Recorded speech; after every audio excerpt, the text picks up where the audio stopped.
네, 2위 주제는 일본의 금리 인상, 과연 이 수혜를 우리나라가 받게 될 것인가에 대한 이야기를 해보겠습니다. 하도 다들 금리 인하하는 분위기에서 이제 17년 만에 금리 인상을 결정을 했고 마이너스 금리는 8년 만에 해제가 된 거죠.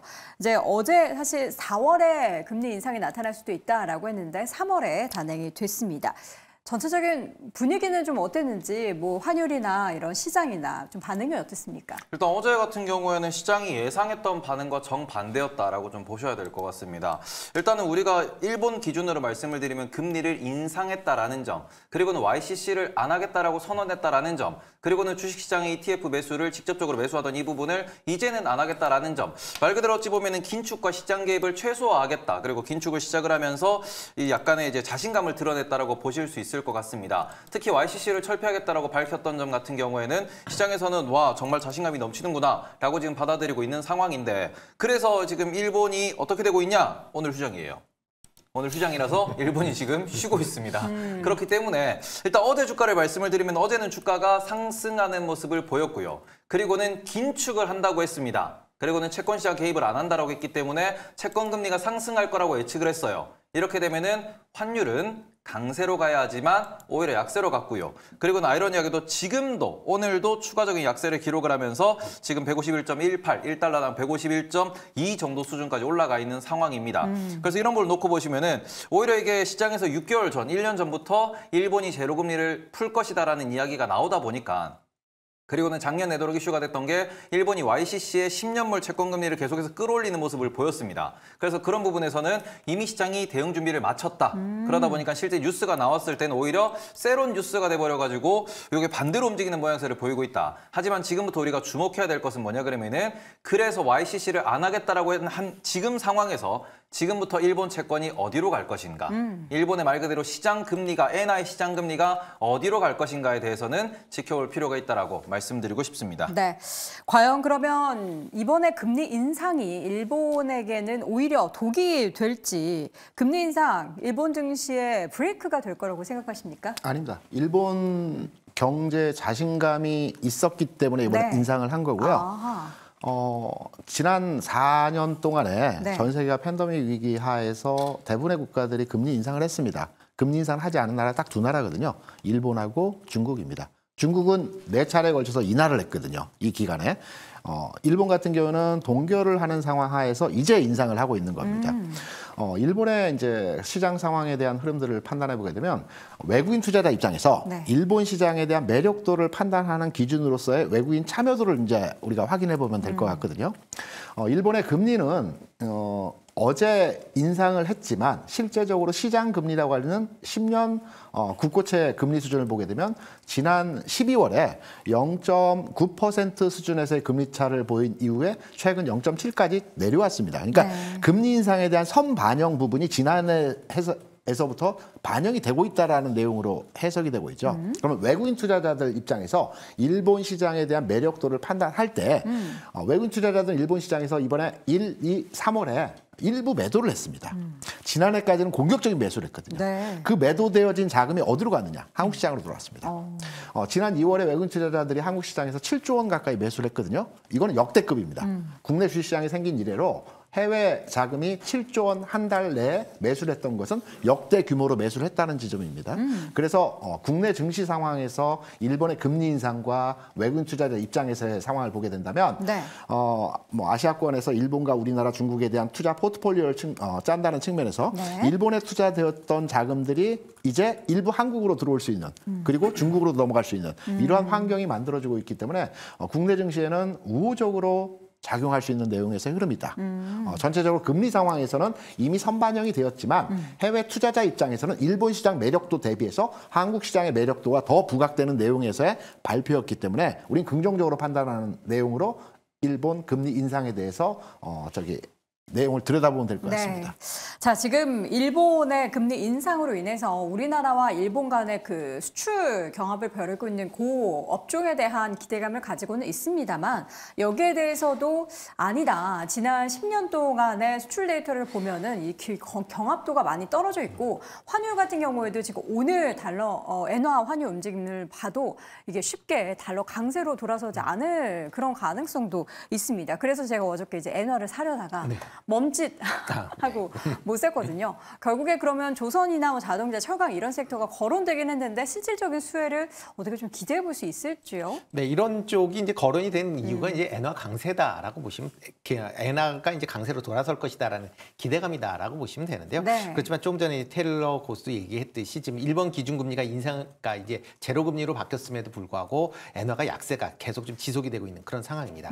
그런 이유를 본다라고 하게 되면 일단 기준금리는 올리기는 했지만 어저께 이제 일본은행 이제 발표문이나 아니면 기자회견 내용을 본다라고 하게 되면 향후에 기준금리를 추가적으로 한동안은 인상하지 않을 것이다라는 거를 이제 거의 뭐 명시적으로 얘기를 했다라고 보시면 될 것 같고요. YCC 정책도 끝냈다라고 얘기는 하고 있지만 장기 국채는 계속 매입을 하겠다라고 발표를 했습니다. 그러니까 결론적으로 보면 현재의 완화 정책은 좀 더 이어질 가능성은 있기 때문에 지금 당장 엔화가 강세로 돌아서기에는 조금 더 시간이 필요하지 않을까라는 생각을 해보고 있습니다. 그렇다라고 하게 되면 국내 업체들의 그런 기대감으로 올라간다라고 보기에는 아직 좀 이른 상황이다라고 보시면 될 것 같고요.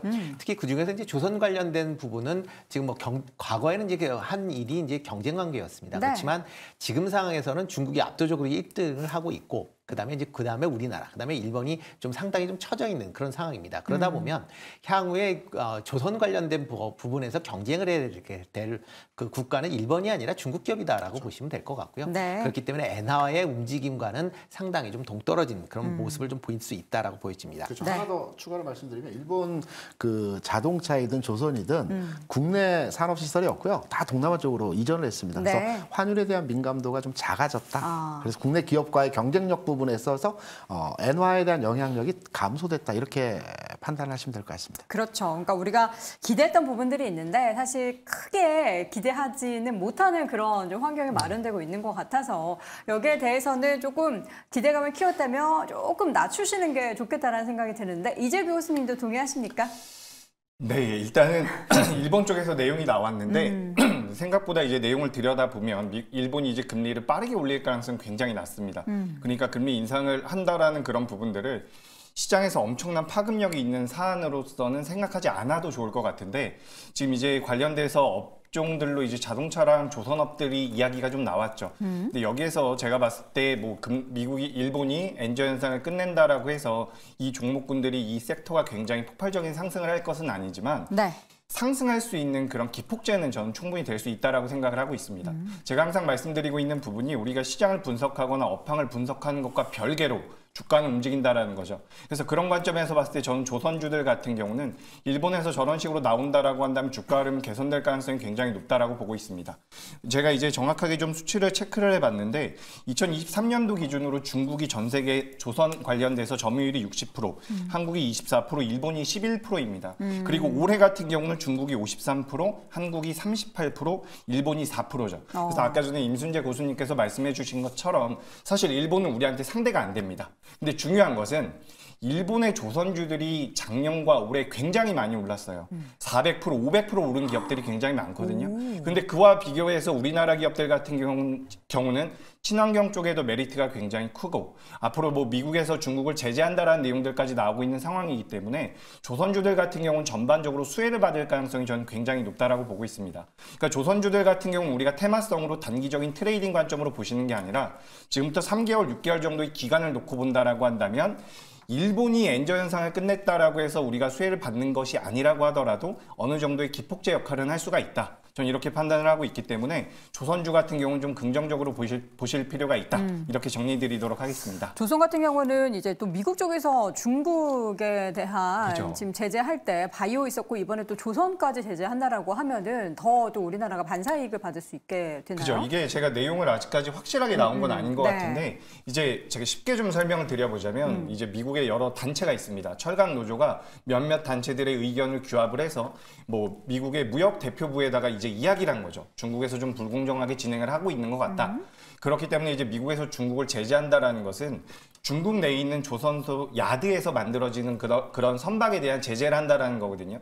그래서 중국 쪽에서 만들어진 선박이 뭐 미국 쪽에 들어온다라고 한다면 세금을 부과하거나 그 선박에 물품을 넣어서 데리고 온다라고 한다면 들여온다라고 한다면 거기에 또 관세를 부과하거나 이런 관점이 될 가능성이 굉장히 높습니다. 그렇다라고 한다면 점유율 2위인 나라인 우리가 수혜를 좀 받을 수가 있다라는 거죠. 근데 여기서 사실 우리가 좀 면밀하게 들어가 보면 이미 수주 잔고는 채워져 있기 때문에 앞으로 이제 뭐 이렇게 계약하는 데 있어서 좀 더 유리한 입지를 차지할 수 있는 것은 분명하지만 직접적인 수혜는 좀 아닐 수도 있습니다. 하지만 중요한 것은 주가는 올라갈 수 있다는 거죠. 저는 이 관점에서 말씀을 드려보도록 하겠습니다. 네, 알겠습니다.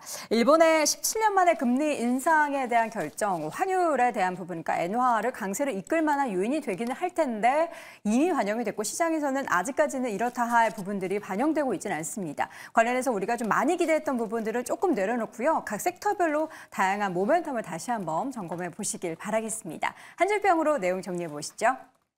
김대중 교수입니다. 재료가치 선반영, 시장 영향력 약화라고 의견 남기셨고요. 임순재 교수, 엔화 강세의 여부가 또 확인될 필요가 있다. 이재규 교수, 엔저 해소에는 시간이 좀 필요하다. 테이버 교수, 핵심은 원엔 환율이다 하고 모두 환율 부분을 함께 이야기하셨습니다. 자, 오늘 짱탑5 함께하고 있고요. 마지막 1위 주제 확인해 보시죠.